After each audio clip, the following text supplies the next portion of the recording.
بھائیوں یہ قرآن کریم 23 برس کی مدت میں نازل ہوا.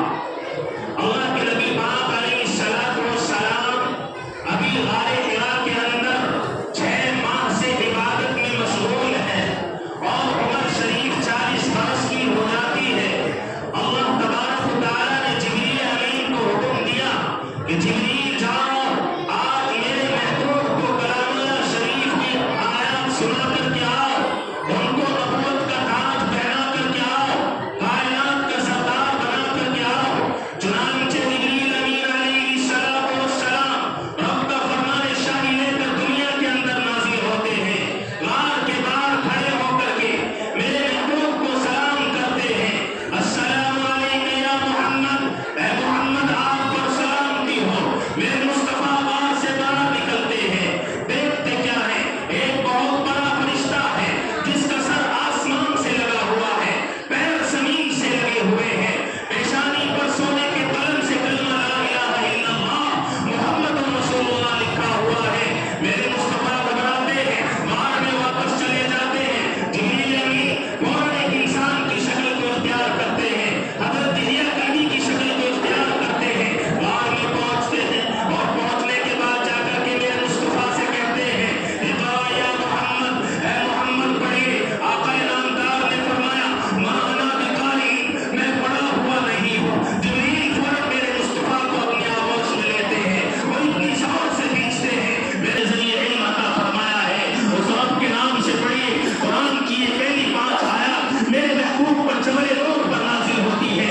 آقا نامدار قرآن کی آیات کو لے کر کے غار سے باہر نکلتے ہیں. جیسے ہی باہر نکلتے ہیں غار سے سلام کی آواز آتی ہے. السلام علیکم ایھا النبی، السلام علیکم یا سید المرسلین، السلام علیکم یا خاتم النبیین. اے نبی آپ پر سلامتی ہو، اے کائنات کے سردار آپ پر سلامتی ہو، اے نبیوں کے سلسلے کو ختم کرنے والے آپ پر سلامتی ہو. میرے مصطفیٰ پہاڑ سے نیچے اترتے ہیں، پورے پہاڑ نے میرے آقا کو سلام کیا. میرے مصطفیٰ اور آگے چلتے ہیں، پتھروں نے آقا کو سلام کیا اور آگے چلتے ہیں، درختوں نے میرے آقا کو سلام کیا.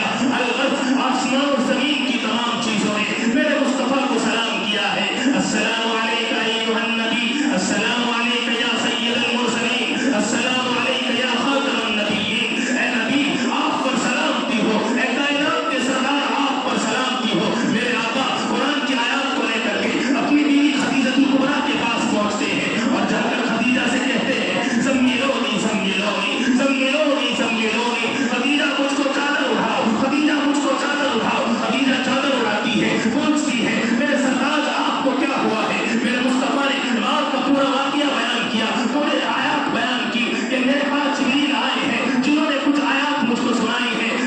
خدیجہ کبریٰ کہتی ہے اے میرے سرتاج، اے میرے شوہر آپ کو گھبرانے کی ضرورت نہیں ہے، رب العالمین آپ سے کوئی بڑا کام لینا چاہتا ہے. اس کے بعد خدیجہ کبریٰ محبوب کبریہ کو لے کر کے اپنے چچا ورقہ ابن نوفل کی خدمت میں پہنچتی ہے جو تورات، انجیل اور زبور کے بڑے عالم دین تھے، اور جا کر کے اپنے چچا سے کہتی ہے اے میرے چچا آج میرے شوہر کے پاس جبریل آئے ہیں جنہوں نے غار میں کچھ آیات سنائی ہے. ورقہ ابن نوفل کہتے ہیں خدیجہ اگر مکے کی سرزمین سے جبریل کا گزر ہوا ہے تو یہ پورے جزیرۃ العرب کے لیے بڑی سعادت کی بات ہے. لیکن میں آپ کی اجازت چاہتا ہوں، اگر آپ مجھے اجازت دیں میں آپ کے شوہر کی حسن مبارک کو کھول کر دیکھنا چاہتا ہوں. خدیجہ اجازت دیتی ہے. ورقہ ابن نوفل میرے آقا کے دامن کو اٹھاتے ہیں، دیکھتے کیا ہے میرے رب نے میرے مصطفیٰ کی دونوں شانوں کے درمیان میں گوشت کے اندر مہر نبوت لگائی ہوئی تھی جس میں میرے آقا کا نام لکھا ہوا تھا محمد رسول اللہ صلی اللہ علیہ وسلم. سبحان اللہ. میرے بھائیوں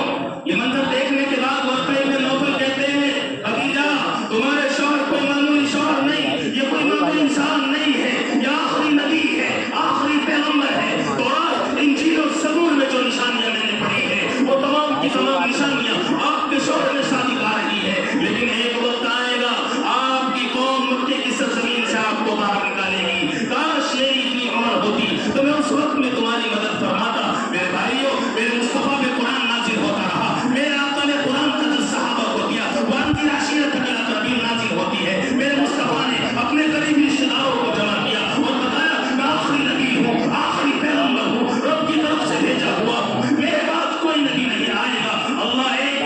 وہی خالق ہے، وہی رازق ہے، وہی زندگی دیتا ہے، وہی موت دیتا ہے۔ میرے مصطفیٰ نے صحابہ کو پیغام دیا، چند لوگ ایمان میں داخل ہوتے ہیں، ابو بکر نے ایمان کو قبول کیا، 5 لوگوں کو ایمان میں لے کر کے آتے ہیں۔ میرے بھائیوں، قرآن مکی کی سرزمین پر نازل ہوتا ہے، میرے مصطفیٰ قرآن کا درس دیتے رہے، اور جب ہجرت کر کے میرے آقا اور صحابہ مدینے پہنچتے ہیں، قرآن مدینے میں نازل ہوتا ہے، کبھی بدر میں نازل ہوتا ہے، کبھی احد میں نازل ہوتا ہے، کبھی خیبر میں نازل ہوتا ہے، کبھی عائشہ کے حجرے میں نازل ہوتا ہے۔ میرے مصطفیٰ نے قرآن کا درس صحابہ کو صفہ کے چبوترے سے دیا ہے، مسجد نبوی سے دیا ہے، قرآن نازل ہوتا رہا، میرے آقا صحابہ کو پیغام سناتے رہے، صحابہ کو رب کا فرمان سناتے رہے، رب کا احکام سناتے رہے۔ میرے بھائیوں، میرے مصطفیٰ کے دنیا سے پردہ کر جانے کے بعد صحابہ کرام نے اس امانت کو سنبھالا ہے، اور اس امانت کو لے کر کے صحابہ کرام کبھی کوفہ کی سرزمین پر پہنچتے ہیں، وہاں صحابہ کرام نے قرآن کا درس دیا ہے، اور یہی امانت کو لے کر کے کبھی بغداد کی سرزمین پر پہنچتے ہیں، کبھی بخارا کی سرزمین پر پہنچتے ہیں، کبھی سمرقند کی سرزمین پر پہنچتے ہیں، اور قرآن کا درس یہ دنیا میں چلتا رہا۔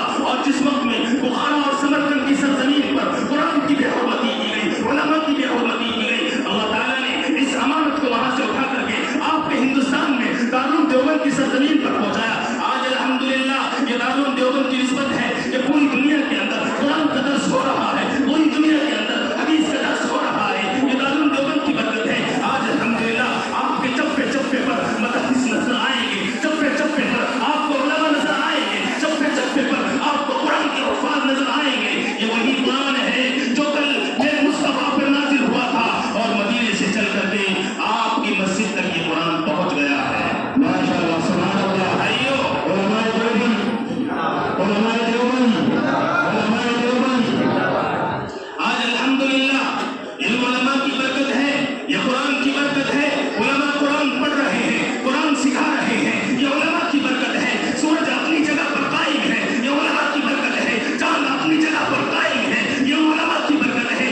آج زمین اپنی جگہ پر قائم ہے، یہ علماء کی برکت ہے۔ آج دنیا کے اندر چین کی سانس لے رہے ہیں، اور خدا کی قسم جس دن دنیا سے علماء چلے جائیں گے، قرآن والے چلے جائیں گے، حفاظ چلے جائیں گے، اللہ تعالیٰ کو اس دنیا کی کوئی ضرورت نہیں ہوگی، اللہ تعالیٰ اس دنیا کو فنا فرما دیں گے۔ اس لیے کہ میرے مصطفیٰ نے ارشاد فرمایا، لا تقوم الساعة حتى يقال في الأرض اللہ اللہ۔ دنیا کا نظام اس وقت تک چلتا رہے گا جب تک دنیا میں ایک بھی اللہ کہنے والا باقی ہوگا۔ میرے بھائیوں، آج الحمدللہ اللہ تعالیٰ نے یہ اتنی بڑی دولت اور یہ اتنا بڑا انعام، اتنی بڑی نعمت ہمیں عطا فرما رکھی ہے کہ آج الحمدللہ ہمارے بچوں کو قرآن سکھانے والے یہ علماء زندہ ہیں، یہ علماء ہمارے بچوں کو تعلیم دے رہے ہیں، اور قرآن یہ اللہ کی اتنی بڑی نعمت ہے۔